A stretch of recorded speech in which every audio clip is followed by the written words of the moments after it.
شما بخیر دوستان عزیز. امکانات‌های مساعد در ساحه ورزش مخصوصا بنیاد اینفراستراکچور بسیار هم مهم و ضروری امکانات فراهم آورد که تاجیکستان سالهای اخیر میزبان یک قطار از مسابقات سطح بانفوذ گردد. مخصوصا بعد از میزبانی مسابقات گراند پری و گراند سلام همکنون بار نخست در تاجیکستان در دوشنبه عزیز نخستین چمپیونات جهان آید به گشتین جودو میان جوانان برگزار گردید که واقعا در یک سطح خیلی عالی راه اندازی گردید.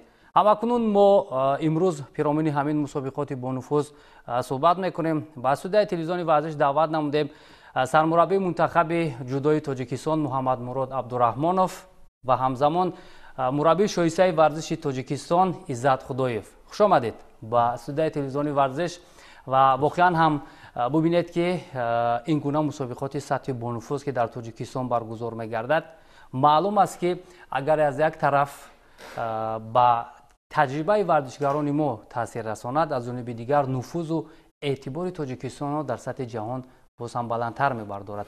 خب سرآغاز من میخواستم شما فکر و عقیده خود رو در مورد میزبانی این مسابقه سطح و صفت و فکر و عقیده هیئت دسته‌های اشتراکچی عموما آن نفرانی که با تاجیکستان آمدن بیان کنید. البته باعث خوشنودی است که در پایتخت عزیزمون اولا با تشبوس اساسگذار صلح و وحدت پیشوای ملت محترم امام علی رحمان و رئیس محترم رئیس شهر رستم امام این چونه رئیس فدراسیون جودوی کشور اسماعیل محمد ظاهر که چنین شرایط ها را فراهم آوردن و چمپیونات جهان در کشور عزیزمان برگزار گردید و نظر دیگر بگیم مهمانان مربیان و ورزشکاران دیگر دولت ها بسیار خوب قبول کردن این مسابقه را مهمان نوازی و حتی از همه چیز اونها با ما گفتن حتی همون رفیقایی بودن که الان عضو باشد مربی ها هستن بسیاری بار اول اومده بودن به دوشنبه و تاجیکستان عزیز بسیار میگن که ما باوری نداشتیم که اینقدر در این قدر سطحی عالی برگزار میگردد و اینقدر شهر زیبا و بسیار بگیم که امکانات خوبی ورزشی بله بسیار یعنی بهای بلند دادن. بهای بلند دادن. خب معلم چی نظر دارید شما همچون یک مربی که همین گونه مسابقه‌های سطح بانفوذ را ما میزبانی میکنیم؟ این یکمین بار که در شهر دوشنبه در دولت تاجیکستان شهر دوشنبه این مسابقه جهانی گذشت. ما هم مربی و خیلی خرسند شدیم که ما همه وقت با دیگر دولت ها سفربر میشدیم مسابقه جهانی تماشا میکردیم. انا یکمین بار این مسابقه جهانی در دوشنبه شد خیلی خرسند شدیم و مخلصان هم خرسند شدند. بالشکایی که مخلصایی که بودن با ما گفتن که مسابقه ناز گذشت خیلی خرسند شدن.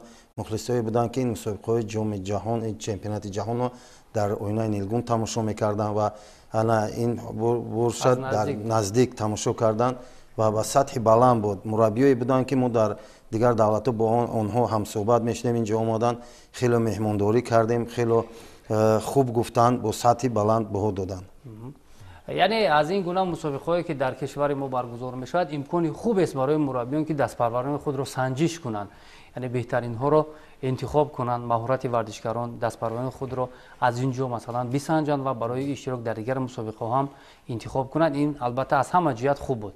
خب بیاید اکنون در مورد انتخاب میگوییم. همین هیئتی که با چمپیونات جهانی جوانان از تاجیکستان انتخاب شدند چگونه روند انتخاب جریان گرفت و عموما چون که میدونیم شما در چمپیونات تاجیکستان میان جوانان که اونجا بهترین ها انتخاب میشدن اشتراک داشتید، عموما در رفت تمرین ها هم با هیئت منتخب جوانان یکجا بودید. انا کنون از کدام جهت برتری دادین با جوانایی که با این مسابقه انتخاب گردیدن؟ البته ما آمادگی خود را با دسته جوانان کلانسالان یکجا قریب که در مشق‌های دسته زمینی بگیم قریب که همه وقت اینها یکجا تمرین مشق میکنن. ما انتخاب ورزشکاران را برای چمپیونات جهان هر سال مثلا чемпионат Тоҷикистон баргузор мегардад дар мисол наврасо ҷавоно калонсолон мо чемпионат гузарондем дар шаҳри Хуҷанд чемпионати ҷумҳурии Тоҷикистон ҷавонон камтар бигем ки барвақттар буд як 3 моҳ 4 моҳ пеш аз чемпионати ҷаҳон буд мо дар онҷа гузарондем чемпионати Тоҷикистонро аз ҳамонҷа мо беҳтаринро интихоб кардем аммо баъзеҳоеш ки бигем ки камтар инҷо вақт зиёд буд мешавад варзишгар дар ҳолати мисол баланди хуби варзишӣ бошад ё ки мисол дар ҳолати камтар бигем ки дар ҳолати сус будан чи варзишӣ аст мо ба ин хотир мо бо як мусобиқаи интихобӣ ба он баъзе бачаҳое ки бигем аз камтар аз формаи варзишӣ баромада буданд ё бачаҳои дигаре ки мисол тайёртар буданд хубтар буданд бо интихобӣ гузарондем аз ҳамин ҷо мо интихоб кардем варзишгаронро ба ин чемпионати ҷаҳон бигем ки сафарбар кардем дар бале хуб дӯстони азиз ёдовар мешавем ки ду нафаре ки дар ин чемпионат медал ба даст оварданд ҳар ду шогирдони Иззат Худоев мебошанд ҳам Муҳиддин Асадуллоев ва ҳам Лоиқ Қутбиддинов хуб маълим дар мавриди анакунун рақобатҳои Лоиқ Қутбиддинов ҳарф мезанем хуб нахуст бед марҳилаҳое ки то ба чемпионати ҷаҳон роҳ ёфтани Лоиқа мегӯем ки аз куҷо шурӯъ кард чӣ гуна буд умуман дар ҳамин мусобиқа баъдан баромадашро ҳарф мезадед Қутбиддинов Лоиқ дар синни 6 сола буд уро падараш ки худ паҳлавон аст варзишгар аст варзишро дӯст медорад вақте ки Қутбиддинов Лоиқро дар ба толори варзишӣ овард хост ки он ҳам паҳлавон шавад раҳмат ба падараш ки уро дастгирӣ мекунад ва ягон вақте ки ман дидам ки ӯ бе падараш ба толори варзишӣ биёяд ва меҳнат кард он ҳам падараш саҳми худро гузаштага вақте ки Қутбиддинов Лоиқ синни 6 сола буд ба толори варзишӣ омад як усулро ба ӯ меомӯхтӣ хело нағз меомӯхт нишон медодӣ меомӯхт ва аз ӯ умеди калон доштам ки парчамбардори Тоҷикистон шавад ва дигар мураббиам ки вақте ки қуввозмоӣ мешид мусобиқаҳои шаҳрӣ мешид мусобиқаҳои ҷумҳуриявӣ мешид ӯ сазовори ҷойҳои намоён мегашт аз ӯ умед доштам ки ин парчамбардори Тоҷикистон мешавад дидем ки берун аз ҷумҳурии Тоҷикистон дар ҷоми Аврупо дута мусобиқаи ҷоми Аврупо шуд дута медали ҷои аввал овард медалҳои тилло гирифт ва сармураббӣ ба мо камкам аҳамият дод дид ки ҳамин Қутбиддинов Лоиқ паҳлавони хуб астанд ва ӯро хост ки бо ҳамроҳии федератсияи гӯштини ҷудо бо ҳамроҳии Эргаш Маҳмадбеков хостанд ки ҳамин Қутбиддинов Лоиқро гӯштин монанд вақте ки гӯштин мондан дар толори варзишии Ҳоҷи Шариф Қутбиддинов Лоиқ як нафарро мағлуб кард ва хостанд ки ин писарбача дар ин паҳлавони мо дар ин мусобиқаи ҷоми ҷаҳон иштирок кунад аз сабабе ки ӯ 16 сола ҳоле ҳаст набояд ки дар ин мусобиқаҳо қуввозмоӣ кунад ман ҳам хостам ки ман гуфтам ки ин хеле хурд аст хай дидан ки медал дорад дидан ки маҳораташ олӣ аст ва дар чемпионати ҷаҳон ҳар як мураббӣ мехоҳад ки варзишгари худ шогирди худаш дар ин чемпионатҳои ҷаҳон иштирок кунад ва ман ҳам вақте ки инҳо интихоб карданд ин варзишгарро ман ҳам хеле хурсанд шудам ва Қутбиддинов Лоиқро гуфтам ки акунун тайёрӣ мебинӣ ки дар ин мусобиқа бояд иштирок кунӣ маълум аст ки ҳар нафаре ки аз сифр оғоз мекунад марҳилаҳои бисёрам мураккабро пушти сар мекунад албатта ба натиҷаҳои дилхоҳам ноил мегардад хуб Муҳаммаднур Абдураҳмонов ман мехостам дар як мавриди дигар суҳбат кунед шумо ки оё бубинед акунун ин марҳилаи гузариш ба бузургсолон мешавад пеш аз ҳама омодагӣ ба бозиҳои олимпӣ соли 2028 хуб дар маҷмӯъ дар умум мегӯем дар маҷмӯъ он ҳунару маҳорат он малакае ки ҷавонони мо дар чемпионати ҷаҳон нишон доданд аз нигоҳи шумо чӣ гуна буд оё метавон гуфт ки ба таври пурра қонеъбахш буд яъне қонеъкунанда буданд рақобатҳои паҳлавонони мо ва куҷояш барои шумо то кунун нигаронкунанда ҳаст албатта ҷавонон то 21 сола ин бигӯем ки қариб ба марҳилаи калонсолон бигӯем гузариш доранд дар ҳамин бозии олимпиан агар دیده باشین چند ورزشکاری بگیم جوان بود که تو 20 ساله در بازی المپیک اشتراک کردن. البته این بگیم مرحله گزارش بسیار یک مرحله بگیم که وزن رو پسر کردن در خود، چون که البته ما از ورزشکاران باوری داریم از جوانان خود که در مرحله که به کلانسالان میگذارند آماده هستند، اونجا بگیم که پخته تیار هستند. چون چند ورزشکار ما امسال علاقه آخری سال است از جوانان بگیم که میبریم به کلانسالان. یعنی در مجموع چی نظر چی خوب بود، چی از نگران نتیجه بسیار قناعت بخش بگیم می شود، چون که ما بار اول بود در تاریخ که ما 2 مدال از یک چمپیونات جهان طلا نباشد که مدال نقره و برنجی.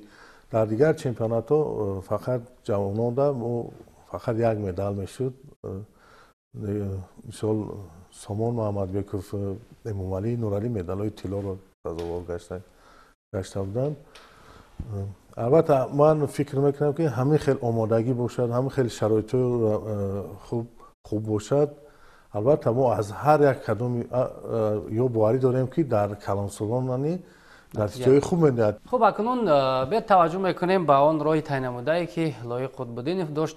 بالاخره بسیار هم هنر شایسته داشت تا به مرحله نهایی.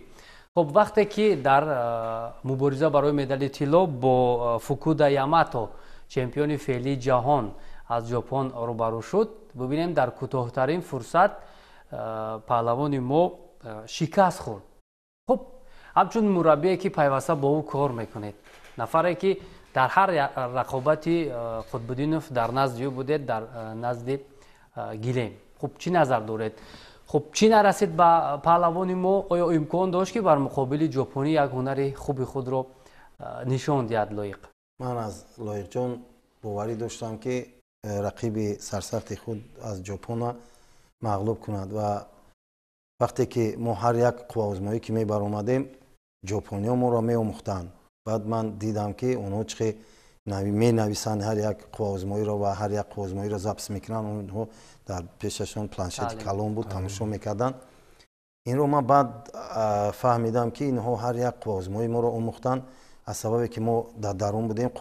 وقتی که قوازمایی می درآمدیم من ژاپنی را سوز اهمیت ندادم و از ژاپنی هم انتظار نبودم که او در حالت پرتری قوازمایی کند در زمین. وقتی که اونها آموختند از سببی که قطب‌الدینov لایق همه رقیبان خود را با مغلوب ژاپن پرتاب کرد، راستا گوشتین میگرفت، اینها خواستند که با قطب‌الدینov لایق راستا قوازمایی نکنند از سببی که قطب‌الدین لایق همه رقیبان خود را با راستا پرتاب کرد، با مغلوب با ژاپن رسا کرد، پرتاب کرد و از سببی که آموختند اینها وقتی که قطب‌الدینov لایق برآمد راستا گرفت گوشتین، این ژاپنی تیز خواست که در حالت پرتری قوازمایی کند و قطب‌الدینov لایق را مغلوب کرد. بله، یعنی ببینید شما ابراز کردید که مربیان ژاپنی ها آموختن همین، یعنی اگر به اصطلاح بگیم حالتهای ضعیفی ما رو، پس ما امکان نداشتیم که شما همچون مربی اونها رو آموزه. یعنی همین ژاپنی در زمین خوب گوشین میگیرد، راستا خوب گوشین میگیرد. ژاپنی اگر اهمیت داده باشید بسیار رقیبان خود رو در حالت پرتری در حالت زمین مغلوب کرد و در این چمپیونات جهان که قطب‌الدینov لایق یکمین بار اشتراک میکند و سن سالش هم خرد بود، این ژاپنی در سن بخیالم سن 20-21 بوده، قطب‌الدینov لایق را وقتی که در حالت پرتری قپید قوتش نرسید و چنانه که دیدیم رقیب دیگری که قطب‌الدینov لایق در حالت پرتری با 8 ثانیه قپید، قطب‌الدینov لایق از اون پرتری گوشتین برآمد و او رقیب خود را مغلوب کرد و زورش به این ژاپنی نرسید. خب نفر دیگری که واقعا بسیار هم هنرنمای شایسته داشتین محیدین اسدالله‌یف در وزن 73 کیلوگرم که البته یک گوشتین رنگارنگ را نشان داد. یعنی یک زیل نبود. بله، یک زیل نبود، از هر اصول ها کار میگرفت و رقیبان رو بسیار هم خوب شکست میداد. خب در این مورد من میخواستم فکر هر دو شما رو بفهمم. البته محیدین اسدلویف بسیار ورزشگر خوب است. او حتی در چند مسابقه‌ای که رشن تور میگیم در فدراسیون روسیه میگذرد، گران پری بوری بین خودشون خیلی اونجا رقابت زیاد است، چون ورزشکارای بسیار ورزشکارای قوی دارن. در چند مسابقاتی بگیم از جوانان کلان سالان ده این محیدین سزاوار مدال طلا نقره شدگی است. بگیم هم در کلانا گوشتنی خوب میگیرد، هم در جوانا بسیار یک گوشتنی رنگ و رنگ رو نشان میدهد. از هر حصول کار میکند. در زمین چیشانی خوب است، ولایت پرتری بگیم خوب کار میکند اسدلویف. از محیدین همه باوری داشتن که مدال طلا میگیرد. ما تو مدال طلا چی داشتیم که باوری کلان داشتیم.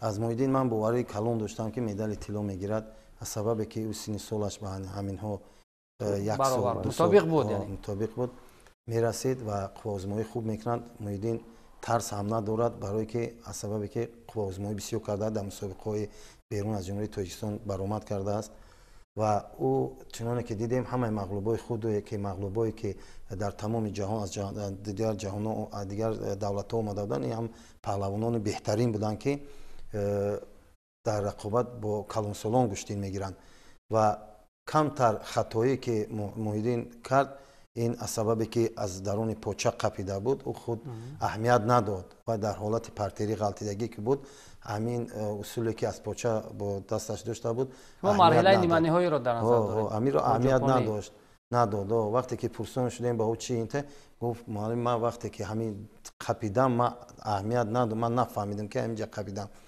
و او خیلی زیق شد و از اون برای که او خواست که با در فینال گوشتین کردند و از امید دارم که در دیگر مسابقه ها مدال طلا میگیرد. خب از کدام جهت خوبتر بود؟ از تکنیک اجرای اصول ها بود؟ تکنیک محیدین نغز است، برای که او قوازمایی ترس هم ندارد. قوازمایی بسیار کردگی بیرون از جمهوری تاجیکستان و مشق‌های دست جمعی از بیرون از جمهوری تاجیکستان کرده است.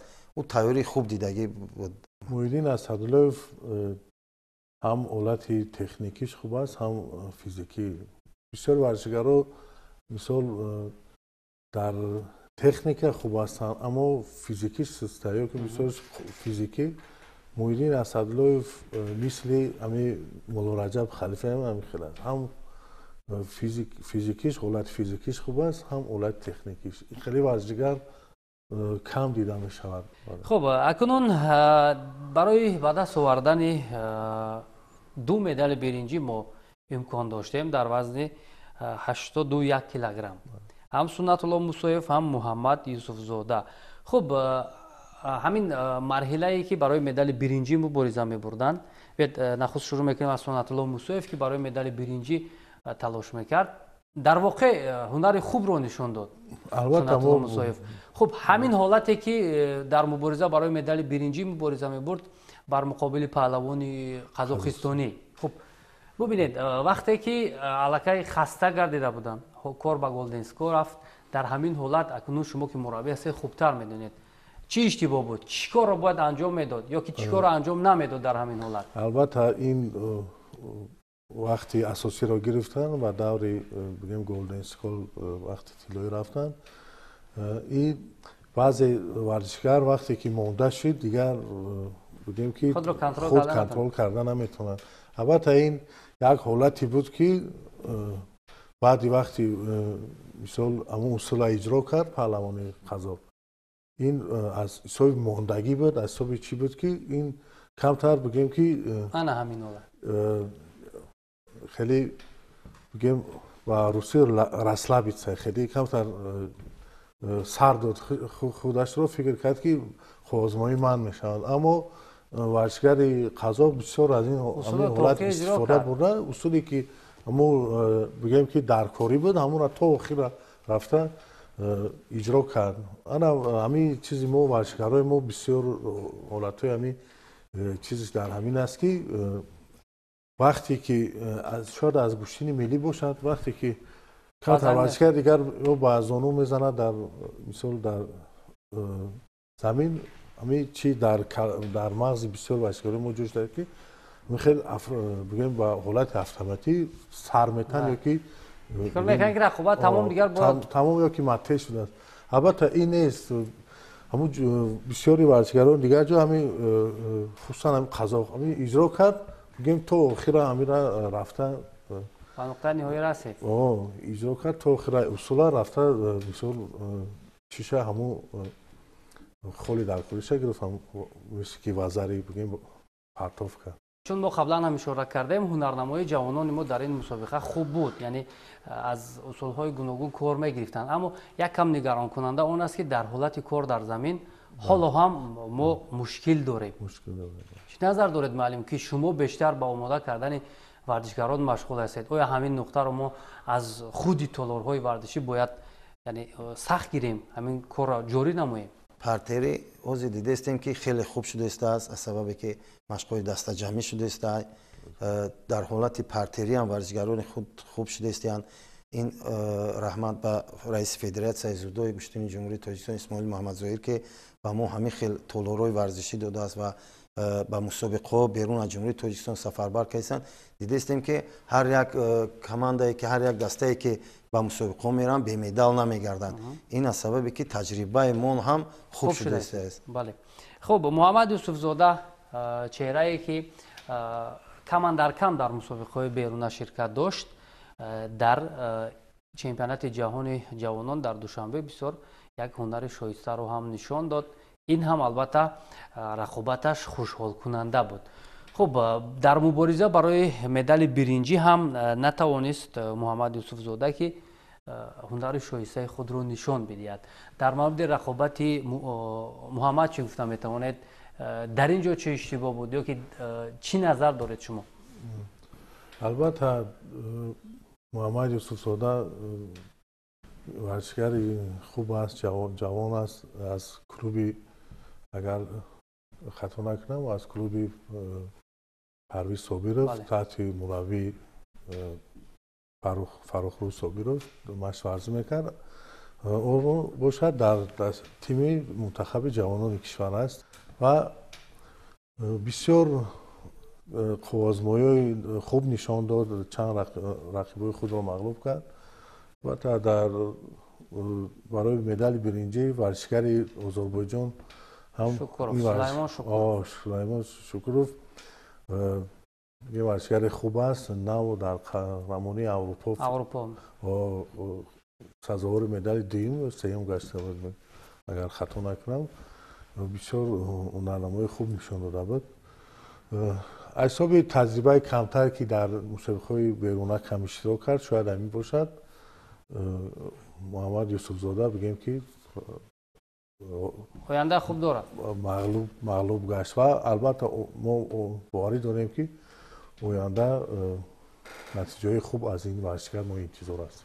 بله. خب البته پهلوانان دیگری ما که در این مسابقه شرکت داشتند در مجموع یک قسمتی آنها شکست خوردند، یک قسمت دیگر هنر و مهارت خود را به طور ارزنده نشان دادند. یک چیز خوشحال کننده برای ما آن بود که اکنون ما یک تیم مکمل بانوان را جلب کرده ایستادیم در چنین مسابقه ها. در مورد همین جلب دختران، در مورد هنرنمایی بانوان امروز چی امکانیت است؟ چی گفته میتوانید؟ وقتی پیش دستوی بچه ها بگیم علایده بودن، دخترها علایده آزی شاهد هستن که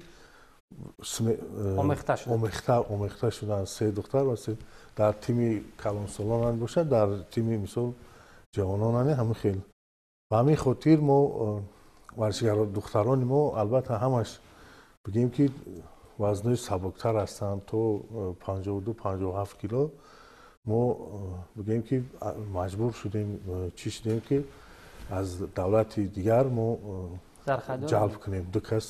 دو کس الکساندر کن بسیار یک آزمایش خوب نشان داد. این ورزشکار دختر تحت دستپروری فاطمه محمد بیکوف در فدراسیای روسیه تمرین مشورزی میکنند و این چونین وزنی از صد سنگین بگیم از جمعی 78 کیلو ویکتورا کسیلووا اینانی بگیم که در شوگری فوتی محمد بیکو در فدراسیای روسیه تمرین میکرد در ایرکوتسک و اینها را گرفته مثال برای تیم مکمل کردم و چی جلب کردیم حیات شامل کردیم و البته با دستگیری رئیس فدراسیای جودوی کشور محترم اسماعیل محمدزویر چون که این کس بگیم که برای همین تلاش و کارهای زیاد را انجام دادم برای آوردن این ورزشکار دختران البته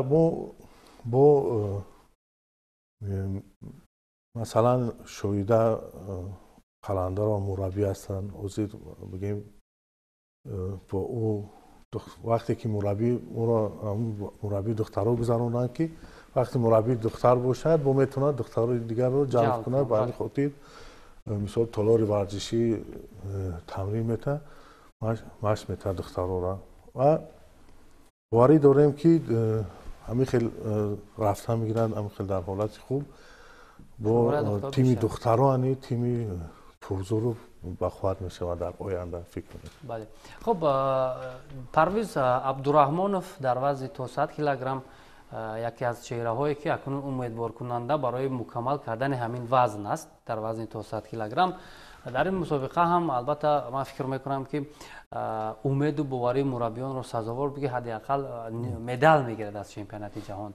خب در مبارزه برای راه یافتن به مرحله 4 یک نهایی بر مقابل پهلوان ایرانی دست به گریبان شد پرویز عبدالرحمانوف و ببینید در حالتی که پهلوان ما پیش صف بود در چند ثانیه آخر مادامی که در این حالت ها می توانست که وقت کشی کند یا همین امتیاز ضروری را پیش صفی را نگاه بدارد.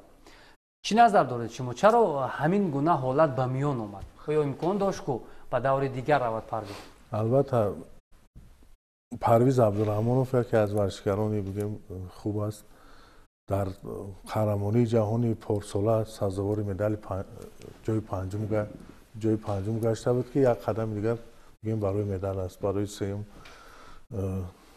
رقابت کرد. امسال ما باوری داشتیم که این ورزشکار باز از سال پیشینه سال بگیم بزرگتر است با قوی‌تر چی نتیجه امسال خوب مدال به ما به دست میارد. البته این ورزش است مثال برد دارد باخت دارد این بسیار کوشش کرد. توجه کنین همین حالت مرحمت.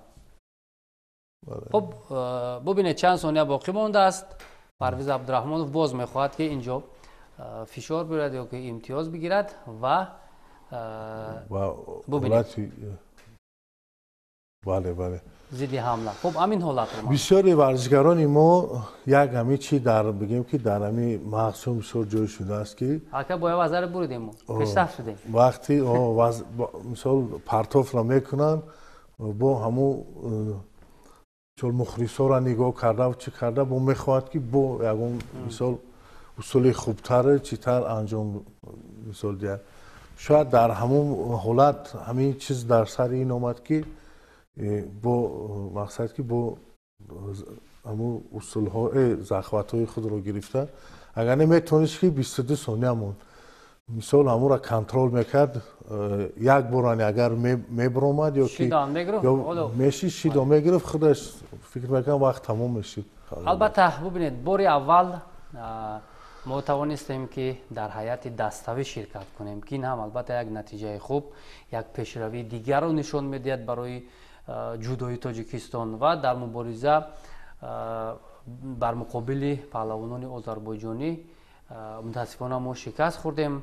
خب در مورد انتخاب همین هیئتی که در رقابت‌های دستاوی شرکت کردن عموما در مورد هنرنمایی پهلوانان چی گفته میتوانید؟ البته دستاوی وقتی که ما همو چی برآمد با دسته آذربایجان دولت آذربایجان روزی این دسته یکی بگیم دسته‌های پرقوت‌ترین در دنیا هستند همین آذربایجان از کلان تا جوانان سر کرده بسیار در مسابقاتی که میگذرند در اروپا و در چی بسیار بازی المپیانی شاهد بودیم که 2 مدال طلا وزن 73 و 100 کیلو آذربایجان رفت. مثال بسیار یک سیستم و یک چیز خوب رو براه ماندگی هستند. فکر میکنم ما البته باور داشتیم از این ورزشکارا که غالب میبرن. از ما وقتی که دیدیم وزنای از جمع 100 بالا فرمان رستاپیرو و تبارف احمد اینا جوانتر بودن، بگیم از نورسی با جوانان اومد. ما از این خاطر ما اونها رو نماندیم. پرویز عبدالرحمن فرمودن که با مثال کمی تجربه زیادتر از گرانسلامون اشتراک کردگی. البته آذربایجانی وزن مزمین از 100 بالا هم شاهد بودیم که 1000 مدال نقره گشته بود. یک بگیم که خیلی از اون حساب فیزیکی خیلی بلند بود از پرویز عبدالرحمنوف. و این دخترانی که در اینجا بودن اما الکساندر اکان و جنونا نظر و چی رو بگیم که با آسانی برد کرد و خوب به انجام رسوند با برد. دیگر دخترها باشند الکساندر کان و ویکتوریا کسلوا متاسفانه مغلوب گشتند. فکر میکنم که اینا وقتی در روسیه بودن کم بود در تجربه مسابقه ما داخلی بود. یکی چمپیونات جهان فکر میکنم این یک تاثیر رسون با ما حالت روانی شاید از این حساب باشد که مغلوب گشتن. خب صوبانی کشور رو از کدام جهت برتری دادید در مبارزه های دستوی شرکت نمودن؟ ما این را نگاه کرده گفتیم از حسابی که در همه مشق‌ها هست در یگون مثال کمبودی ندارد. ما این را پیشنهاد کردیم در نفسی آزادتر داره. گفتیم در انتخابی این رو ماندیم. اما رقیبی که با کشور بود کوتسایوف بسیار تجربه خوب داشت و توانست که ببینیم اگر گویم بارسونی هم شکست داد پهلوانی ما. خب در مجموع واقعا هم اگر در عموم توجه کنیم هنر، مهارت و تجربه پهلوانان ما خیلی خوب بودند. ما حتی ببینید جایزه دار هم گردیدیم و مهمتر از همه چی بود که شماره زیادی ورزشکاران ما در چمپیونات جهان بار اول شرکت نمودند و در یک سطح خیلی خوب این مسابقات برگزار گردید که حتی خودی پرزیدنت فدراسیون جهانی جودو ماروس ویزل هم بسیار هم با یک خوشنودی از محبت مردم تاجیک، از مخلصی مردم تاجیک اظهار البته قناعتمندی کردند و واقعا هم سال به سال روز از روز فدراسیون جودوی تاجیکستان برنامه‌های مشخص را روی دست میگیرند و نتیجه ها هم میانی نورسان و جوانان هم میانی کلانسالان بیشتر خوبتر میگردد. باید یک چیز را بگویم بیننده عزیز که دستگیری های همیشگی پیشوای معظم ملت در سمت ورزش برای ورزشکاران ما خیلی زیاد است و محض دستگیری های دائمی رئیس شهر دوشنبه محترم رستم امامعلی در سمت ورزش بسیار هم پیشروی های نظررس را به میان آورد. مخصوصا آبادی پایتخت عزیزمان شهر امن و آسایشته بودن امکان فراهم آورده است که ما مسابقه های سطحی با نفوذ را میزبانی کنیم. تشکر برای شما که امروز ما را همراهی کردید و تا جای توانستیم در مورد رقابت جودوچیان کشور در این مسابقات با نفوذ حرف زنیم. دوستان عزیز یادآور می‌شویم که همصحبتان ما بودند سرمربی منتخب جودوی تاجیکستان محمد مراد عبدالرحمنوف و همزمان مربی شایسته ورزش تاجیکستان عزت خدایف و اینجا با امید پیروزی های ورزشکاران تاجیک باز در مسابقه های بزرگتر در اینجا با شما خیر خوش میکنیم. تا نزدیکترین دیدار خیر.